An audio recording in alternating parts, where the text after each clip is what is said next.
Hello,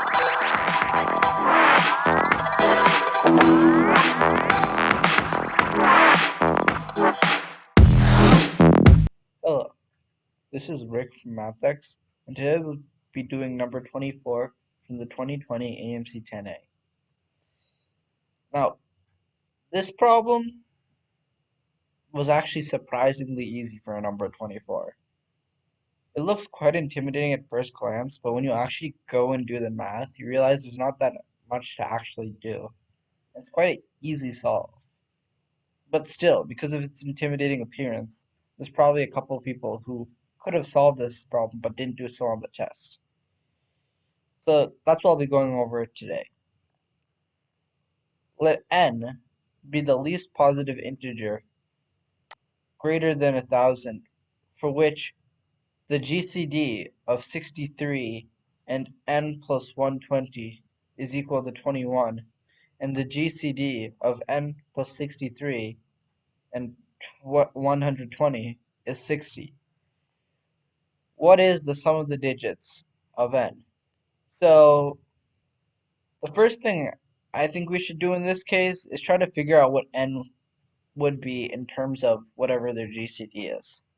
Because there's not much else we can pull out from this problem. Because all the numbers we have are related to the GCDs. So as soon as we find n in terms of the common GCDs, hopefully we can find something in common between them and then solve for what n is.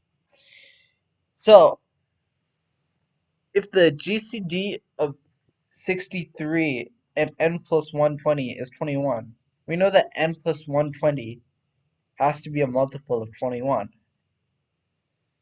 So let's think about this. We know that n plus 120 is congruent to 0 mod 21. Well, we know that 120 is 15 mod 21. We could rewrite that as 15 because it's 15 mod 21. We get this because 5 times 21 is 105. 105 plus 15 is 120. So if 120 is congruent to 15 mod 21, then n must be congruent to 6 mod 21. So then looking at this next equation, n plus 63 is also congruent to 0 mod 60 because it's just a multiple. Their GCD is commonly as 60. 63 is 3 mod 60 because it's 3 more than a multiple of 60. So then that must mean that n has to be congruent to 57 mod 60. So at this point, we have two equations for n. We have n is congruent to 6 mod 21, and n is congruent to 57 mod 60. Now, at this point, we just have to find the smallest number that satisfies 6 mod 21 and 57 mod 60. So, since 57 mod 60 is probably the bigger number in this case, I say we should look at all these cases and check if 6 mod 21 matches up with any of them. So first, 57 itself. Is 57 congruent to 6 mod 21? Well, the largest multiple less than 57 of 21 is 42. And if we add 6 to 42, we get 48. So still not there. So then let's look at the next term in this. So we have to add 60 to this to get the next term. 117. The smallest multiple of 21 less than 117 is 105, and then if we add 6 out, we get 111. So we're still not there. Add another 60 to it, we get 177. Well, the smallest multiple of 21 less than 177 is 168. And if we add 6 to 168, we get 174. Still not there. Adding another 60 to it, we get 237. So the largest multiple of 21 less than 237 is 231. Then we add 6 to it, we get 237. So we find out that 237 is the smallest number that works.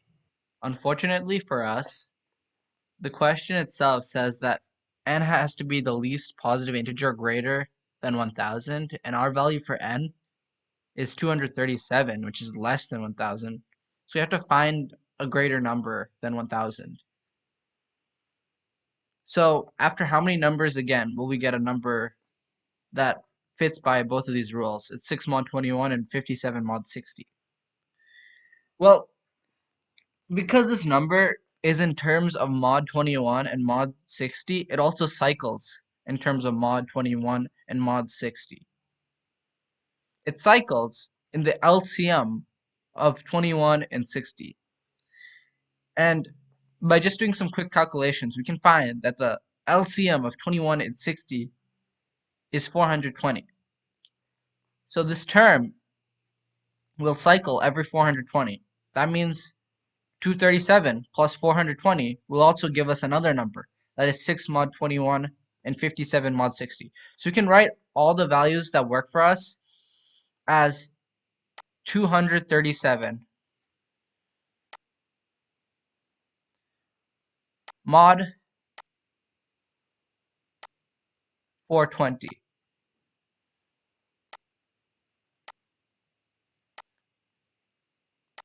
So now we just need to find the smallest integer of n greater than 1000 that this works. So let's look. In order to get it greater than 1000, we need to have at least two 420s in there.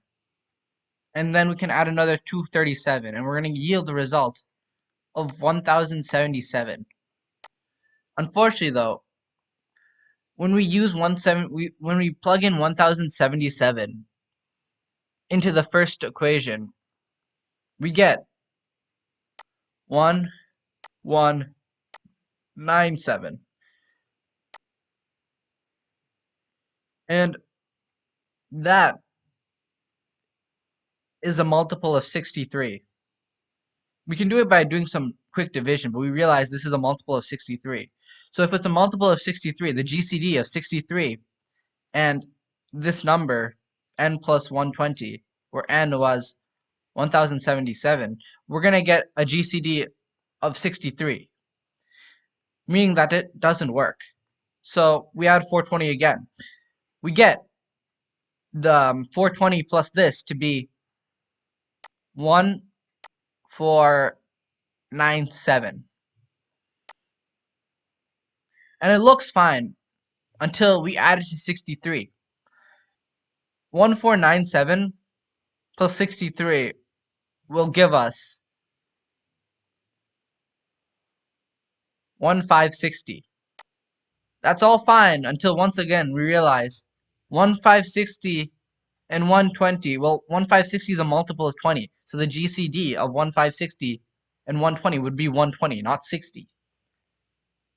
So then we add 420 again to find another number. Finally, we get 1917. Plugging into the first equation, we still get 21 as the common GCD. And plugging into the second equation, we still get 60 as the common GCD. So we see that 197, when added by 120 and 63, will still let the GCD be 21 and 60. So 197 is our ideal value of n. So the question asks us, what is its sum of its digits? Well, compared to the rest of the problem, this is the easiest part. 1 plus 9 plus 1 plus 7 will give us a sum of 18. So thus, the answer is C. Now, this problem's not easy by any means, but compared to a normal AMC 10 number 24, this problem's remarkably easy, as you just need to use one technique and just do as much as you can with it. It's a much simpler idea than many of the other AMC 24s, where you have to bash multiple techniques and then be creative with your final solution. In this one, as long as you have basic knowledge on modular arithmetic, you can set up the set of congruences yourself and then find the common terms. Of course, you have to be careful about terms like 1077 and 1497, which look appealing at first, but then once you plug it into the question itself, it doesn't yield positive results, showing you that you always must be careful even when you do all the math. Because imagine doing all this math and then finally messing up in the final step, not getting credit for any of this problem. Remember to always recheck your work so these final careless mistakes don't end up costing you points.